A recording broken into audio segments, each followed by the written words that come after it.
ஒரு பொலிட்டிக்கல் ஃபிகர்னு சொன்ன உடனே உங்களை இழுப்பாங்க, உங்க ஃபேமிலி இழுப்பாங்க, பிரதர்ஸ் இழுப்பாங்க, எல்லாரையும் திட்டுவாங்க.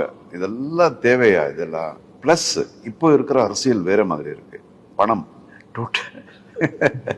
சார், நீங்க சினிமால தான் பண்ணுவீங்களா, டைரக்டாவும் அரசியலுக்கு வாங்க, இந்த மாதிரி பண்ணுங்க, ஆப்வியஸா கேட்பாங்கல்ல, what you would react? But எதனால நீங்க வரலன்னு தெரிஞ்சுக்கலாமா? இல்ல, நிறைய பேர் கேட்கறாங்க. எனக்கு ஆப்பர்ச்சுனிட்டி வந்திருக்கு. ஈவன் ஐ காட் நிறைய பெரிய ஆப்பர்ச்சுனிட்டிஸ் எல்லாம், அதெல்லாம் இங்க பேச முடியாது. இப்போ ஆப்பர்ச்சுனிட்டிஸ் வந்திருக்கு. அப்போல்லாம் நான் வேண்டாம் தான் சொல்லியிருக்கேன். பிகாஸ் அதுக்கு வந்து வேற ஒரு விதமான ஒரு மைண்ட் செட் இருக்கணும். இப்போ யாராவது ஏதாவது உங்களையோ இல்லை உங்க ஃபேமிலியோ தப்பா பேசினாங்கன்னா நம்ம என்ன பண்றோம்? டோட்டல் எமோஷன் ஆயிட்டு போய் அடிக்கிறோம், எதற்கும் நம்ம பண்றோம், என்ன வேணாலும் பண்ணிடுவோம். ஆனா அங்கே எவ்ரிடே நடக்கும். ஒரு பொலிட்டிக்கல் ஃபிகர்னு சொன்ன உடனே உங்களை இழுப்பாங்க, உங்க ஃபேமிலி இழுப்பாங்க, பிரதர்ஸ் இழுப்பாங்க, எல்லாரையும் திட்டுவாங்க.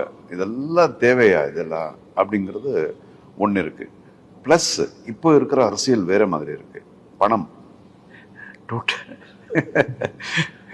இப்போ இருக்கிற அரசியல் வேற மாதிரி இருக்கு. அண்ட் அகைன் நம்ம நினைக்கிற மாதிரி, நம்ம எதுக்கு வரணும்னு நினைக்கிறோம்? இங்க தட்டி கேட்கணும்னு வரோம். இல்ல, அது நடக்காது.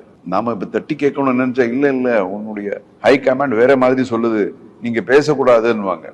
அப்போ what is your principle in life? சும்மா யாரோ சொல்றது பேச்சு கேட்கறது அது நல்லதா இருந்தால் ஓகே. தப்பான விஷயங்களா இருந்தா யார் அவங்க ஹை கமாண்ட் சொல்றதுக்கெல்லாம் சிங் செக் போடணும். அது நம்மளால முடியாது. அப்புறம் பணம் இருந்தாதான் இங்க ஜெயிக்க முடியும். அந்த அளவுக்கு என்கிட்ட பணம் இல்லை.